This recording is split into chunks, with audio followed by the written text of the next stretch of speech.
नमस्कार जी। आज हम आप लोग के साथ में करेला का भुजिया का रेसिपी शेयर करे जात बनी। ओकरा खातिर करेला के धो के सुखा के ओके हमनी के काट लेबे के, ओकरा साथ में प्याज, लहसुन और हरी मिर्ची के भी काट के रख लेबे के। साथ में कढ़ाई में तेल गरम करके सरसों का ओकरा बाद डाले के पंच फोरन, लहसुन और हरी मिर्ची और प्याजे के हमनी के 2 से 3 मिनट तक भूने के। ओकरे बाद ऐजा हमनी के जिन करेला काट के रखल रही जा ओके डाल देबे के।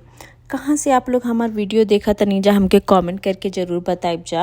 अगर आप लोग के भोजपुरी में रेसिपी देखल अच्छा लगा था तो चैनल के सब्सक्राइब कर लेब जा। साथ में जा हमनी के डाल देबे के स्वाद अनुसार नमक, हल्दी, मिर्ची और धनिया और थोड़ा सा सब्जी मसाला। ये करेला का भुजिया एक बार जरूर ट्राई करब जा। हमनी के घर में ऐसे ही बनेला तो सोचनी है काहे ना आप लोग के साथ भी शेयर करी रेसिपी के। वीडियो अच्छा लगा था तो लाइक करब जा।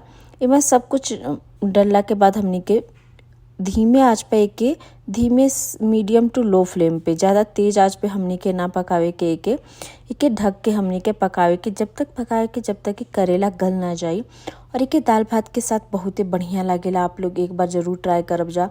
और मिर्ची आप अपने हिसाब से डालब जा। अगर आप लोग तीखा खानी जा तो थोड़ा ज़्यादा, अगर ना ही तब मत डालब जा। ओके, स्किप कर देब जा, मिर्ची बिल्कुल मत डालब जाए कि अच्छा से हमनी के बीच बीच में चलाते हुए ढक के पका लेबे के जब तक कि करेला गले ना जाओ। वीडियो अच्छा लगे हाँ तो चैनल के सब्सक्राइब